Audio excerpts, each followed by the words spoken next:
Terima kasih atas kesempatan yang diberikan kepada saya. Sebelum saya memulai presentasi kali ini, izinkan saya mengaturkan panganjali umat. Om Swastiastu. Assalamualaikum warahmatullahi wabarakatuh. Salam sejahtera bagi kita semua. Perkenalkan, nama saya Firnanda Lailatul Fitri dari Program Studi Bimbingan Konseling Fakultas Ilmu Pendidikan Universitas Pendidikan Ganesha. Di sini saya akan mempresentasikan proposal skripsi saya. Sebelum saya mempresentasikan, yang terhormat pembimbing satu saya, Bapak Dr. Kadek Suranata MPD Kons. Yang terhormat pembimbing dua saya, Prof. Dr. I. Ketut Darsana MPD Kons. Yang saya hormati pembimbing penguji satu saya, Bapak Prof. Dr. Nyoman Dantes. Yang saya hormati penguji dua saya, Ibu Prof. Dr. Niketut Suwarni MS Kons. Yang saya hormati penguji tiga saya, Bapak Dr. Kadek Suranata MPD Kons. Yang saya hormati penguji empat saya, Prof. Dr. I. Ketut Darsana MPD Kons. Di sini, proposal penelitian saya berjudul Efektivitas Konseling Kognitif Behavior Therapy dengan teknik restrukturisasi kognitif untuk meningkatkan self-interoception siswa di kelas 8 di SMP Negeri 3 Singaraja. Pendahuluan, latar belakang. Dari hasil observasi, wawancara, dan buku harian menunjukkan bahwa siswa menunjukkan gejala-gejala tidak mampu menganalisis motif dan perasaan orang lain, siswa kurang mampu untuk mengamati orang lain, dan siswa kurang mampu untuk mengerti bagaimana masalah yang dirasakan oleh orang lain. Dari hasil observasi, gejala-gejala tersebut diidentifikasikan ke dalam self-interoception atau empati. Jika siswa tidak memiliki self-interoception atau memiliki self-interoception rendah, siswa akan tidak peduli terhadap orang lain, dan siswa akan acuh tak acuh terhadap orang lain. Jika hal ini bisa terjadi, maka siswa akan dijauhi oleh lingkungan sekitarnya. Maka di sini self-interoception merupakan salah satu hal terpenting yang harus dimiliki oleh siswa. Upaya untuk meningkatkan self-interoception adalah dengan teori konseling kognitif behavior therapy dengan teknik restrukturisasi kognitif untuk meningkatkan self-interoception. Rumusan masalah penelitian. Rumusan masalah yang pertama yaitu apakah konseling kognitif behavior dengan teknik restrukturisasi kognitif efektif untuk meningkatkan self-interoception siswa kelas 8 di SMP Negeri 3 Singaraja. Rumusan masalah yang kedua, apakah terdapat perbedaan skor antara kelompok kontrol dan kelompok eksperimen setelah diberikan konseling dan tanpa diberikan konseling kognitif behavior dengan teknik restrukturisasi kognitif. Tujuan penelitian yang pertama yaitu untuk mengetahui efektivitas konseling kognitif behavior dengan teknik restrukturisasi kognitif untuk meningkatkan self-interoception siswa. Tujuan yang kedua yaitu untuk mengetahui perbedaan skor antara kelompok pretest, antara kelompok kontrol dan kelompok eksperimen dengan diberikan treatment teori konseling kognitif behavior dengan teknik restrukturisasi kognitif. Kajian teori. Variabel terikat menggunakan self-interoception. Variabel bebas menggunakan konseling kognitif behavior dengan teknik restrukturisasi kognitif. Self-interoception. Menurut Herlina, self-interoception merupakan kebutuhan untuk mengetahui keadaan perasaan dan alasan dari sikap atau perilaku orang lain.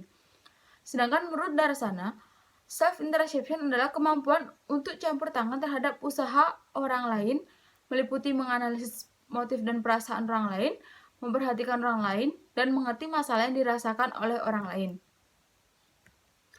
Jadi, self-interoception adalah kemampuan campur tangan terhadap usaha orang lain. Indikator self-interoception. Dari pengertian di atas Dapat ditarik indikator yang pertama, yaitu mampu menganalisis motif dan perasaan orang lain. Yang kedua yaitu mampu mengamati orang lain. Yang ketiga yaitu mampu mengerti bagaimana masalah yang dirasakan oleh orang lain. Selanjutnya yaitu Cognitive Behavior Therapy. Cognitive Behavior Therapy memiliki konsep dasar bahwa pola pemikiran terbentuk dari rangkaian proses stimulus kognisi respon, saling berkaitan dan membentuk semacam jaringan dalam otak. Proses kognitif merupakan faktor penentu bagi pikiran, perasaan, dan perbuatan. Dengan mengubah status pikiran dan perasaan, diharapkan konseli dapat berubah melalui perilakunya dari yang negatif menjadi yang positif. Kemudian teknik restrukturisasi kognitif. Teknik restrukturisasi kognitif adalah proses mengidentifikasi dan mengevaluasi kognisi seseorang, memahami dampak perilaku negatif dari pikiran tertentu, dan belajar untuk mengganti kognisi ini dengan pikiran yang lebih realistis, sesuai, dan adaptif. Menurut Darsana, restrukturisasi pikiran adalah salah satu strategi modifikasi pikiran yang digunakan untuk menata pikiran yang negatif ke situasi yang dihadapi oleh konseli. Tujuan teknik restrukturisasi kognitif. Menurut Darsana, menyatakan tujuan utama penggunaan teknik tersebut adalah agar konseli menyadari faktor-faktor yang menyebabkan pikiran terganggu.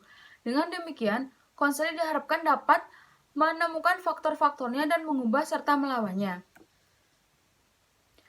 Langkah-langkah teori kognitif behavior dengan teknik restrukturisasi kognitif. Yang pertama, asesmen dan diagnosa. Yang kedua, identifikasi pikiran konseli dalam situasi problem. Yang ketiga, pengenalan dan latihan coping talk. Yang keempat, pindahan dari pikiran negatif ke coping talk. Yang kelima, pengenalan dan latihan penguatan positif. Yang keenam, tugas rumah dan tindak lanjut. Selanjutnya, kerangka berpikir. Kerangka berpikir self-interception rendah mengakibatkan siswa tidak memiliki rasa empati yang berakibat siswa dijauhi oleh lingkungan sosialnya.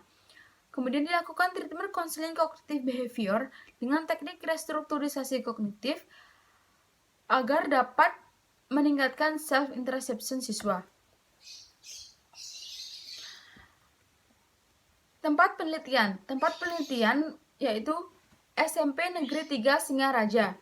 Rancangan penelitian atau desain penelitian yaitu pretest, post-test, control group design, di mana kelas eksperimen dan kelas kontrol sama-sama diberikan kuesioner pretest dan post-test, namun yang membedakan adalah pada kelas eksperimen diberikan treatment counseling cognitive behavior dengan teknik restrukturisasi kognitif.